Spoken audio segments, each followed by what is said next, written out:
आपसे कह रहा हूँ इसका मकसद क्या है, इसका मीनिंग क्या है।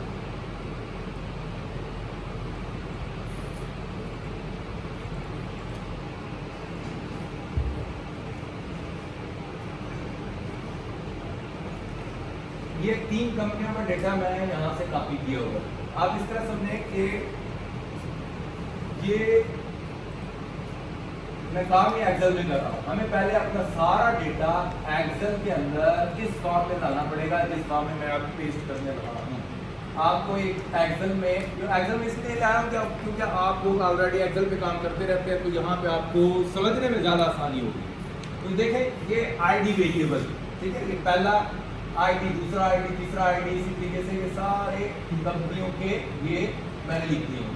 अब ये पहली कंपनी का 2000 का डेटा, ठीक है। फिर अच्छा इसका पहले यहाँ पे आपको ये भी नजर आएगा कि इसका डेटा कहाँ से शुरू हो रहा है,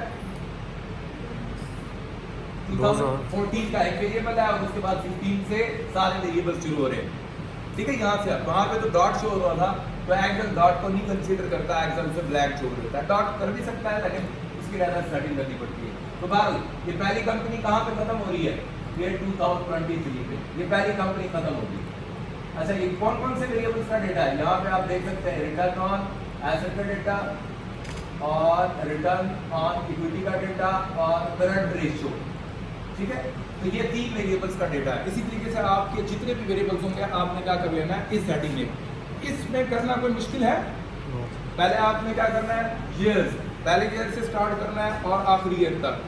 पहले पहली कंपनी का सारे वेरिएबल्स यहाँ पे लिस्ट आउट कर लेंगे, ये सारे वेरिएबल्स यहाँ पे पहली कंपनी के आ जाएंगे 2020 तक यहाँ तक। उसके बाद जहाँ पे खत्म हो रहा है उसके बाद फौरन से ही दोबारा 2000 से लेके 2023 तक सारे ईयर्स 24 ईयर दोबारा आ जाएंगे और फिर दोबारा उसका पहला वेरिएबल, दूसरा वेरिएबल, तीसरा वेरिएबल सेटिंग हो जाएगी एक्सेल में।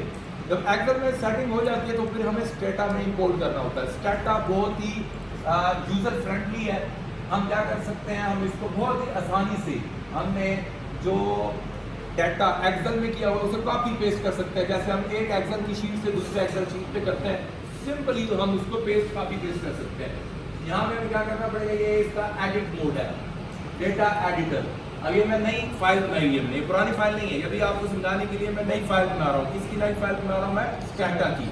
ये मैंने क्लिक किया, ये एडिटर मोड में आ गया, ठीक है, ये आ गया। अब इसमें ब्लैंक सेल्स है, कोई डेटा नहीं है इसमें, सारे ब्लैंक्स हैं। और यहाँ पे देखें, यहाँ पे वेरिएबल्स के नेम क्या लिखा हुआ है, there are no items to show. अभी इसके अंदर कोई चीज़ नहीं है। अभी मैं कॉपी पेस्ट करूंगा तो ऑटोमेटिकली सारा कुछ आ जाएगा, मुझे करने की कुछ जरूरत नहीं होगी। ये देखिए मैं एक्सेल से ये सारा डेटा, इस पे एक चीज का ख्याल रखना होगा, पहला जो रो है, पहली रो किस चीज की होनी चाहिए, वेरिएबल नेम की, ये जरूरी है। वो ना ब्लैंक हो और ना ही वो स्पेस हो सकती है या कोई वैल्यूज हो, डिजिट नहीं होने चाहिए। क्या होने चाहिए, वेरिएबल के नेम होने चाहिए। तो ये वेरिएबल के नेम, ये हमारे पास जितने वेरिएबल थे ये मैंने सिलेक्ट कर लिए। और एक्सेल को भी आपको कमांड आती होगी, कंट्रोल शिफ्ट डाउन करेंगे तो सारा खुद ब खुद सिलेक्ट हो जाएगा, हमें खींच के लाना नहीं पड़ेगा। कंट्रोल शिफ्ट डाउन की करेंगे तो सिलेक्ट हो जाएगा। अब मैं देखिए यहाँ से क्या कर रहा हूँ, कॉपी कर रहा हूँ, कंट्रोल सी किया मैंने, कॉपी हो गया। उसके बाद मैं क्या कर रहा हूँ, मैं स्टेटा के एडिटर मोड में चला गया। अभी कुछ नहीं है, ये मैंने कंट्रोल वी किया, वो मुझसे पूछेगा कि वेरिएबल नेम्स पहली रो में है, मैं उसे कहूँगा यस, वेरिएबल नेम्स क्या है पहली रो में। ये क्लिक किया मैंने, सारा हमारा डेटा क्या हो गया, इधर कॉपी हो गया। अब ये मेरी पैनल सेटिंग हो गई है, ठीक है। ये अब ये काम हो गया, पहला काम ये था। अब मैं इसको चेक करना चाह रहा हूँ, मेरी फाइल में आ चुकी हैं ये चीज़ें। तो ये देखिए, ये मेरी फाइल थी, पहले इधर आ रहा था नो आइटम टू शो, अब क्या आ रहा है, आईडी, वेरिएबल का नेम, सारी चीज़ें यहाँ पे शो हो रही हैं। अब मैंने इसकी क्या करनी है, पैनल सेटिंग स्टेटा को बतानी है एनालिसिस करने के लिए। वो क्या कमांड है, उसकी कमांड नोट कर लें। उसकी कमांड है xtset और स्पेस आईडी और ईयर, ठीक है। ये आईडी का वेरिएबल भी हमारे पास मौजूद है और ईयर का वेरिएबल भी हमारे पास मौजूद है।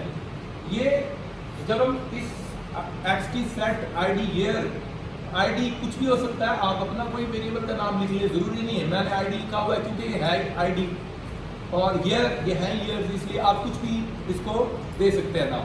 जब मैं इसे एंटर करूंगा तो अब वो उसने देखें क्या कहा, उसने कहा स्ट्रांगली बैलेंस्ड पैनल उसने बना दिया। ठीक है, ये पैनल वेरिएबल आईडी था जो मैं पहले से आपको बार बार बता रहा हूँ। पैनल वेरिएबल कौन सा था, आईडी। और फिर ये कहां से कहां तक है, 2000 से 2003 तक। अब उसने खुद रीड किया, हमारा डेटा उसने क्या किया, स्टेटा ने रीड कर लिया और इसने सेटिंग कर ली हुई है। अब नेक्स्ट स्टेप है, हमें 4 तरह के एनालिसिस करने होते हैं अपने डेटा के। 4 तरह के, आप जितने भी अपने रिसर्च रिपोर्ट लिखेंगे 4 तरह के एनालिसिस करेंगे। मैं आपको यहाँ पे वो लिस्ट कर देता हूँ वो 4 तरह के एनालिसिस, और फिर हम बारी बारी यहाँ पे सीखते हैं इन एनालिसिस को कैसे किया जाता है। मैं प्रैक्टिकली आपको करके दिखाता हूँ। आपके ही डेटा से सब स्टूडेंट्स का डेटा जो मैंने रेडी किया हुआ है, हम एनालिसिस करके देखते हैं। ऑब्जेक्टिव सामने रखेंगे और फिर उसका एनालिसिस करेंगे। तो ये 4 तरह के जो एनालिसिस है उसमें से पहला है डिस्क्रिप्टिव स्टैटिस्टिक्स।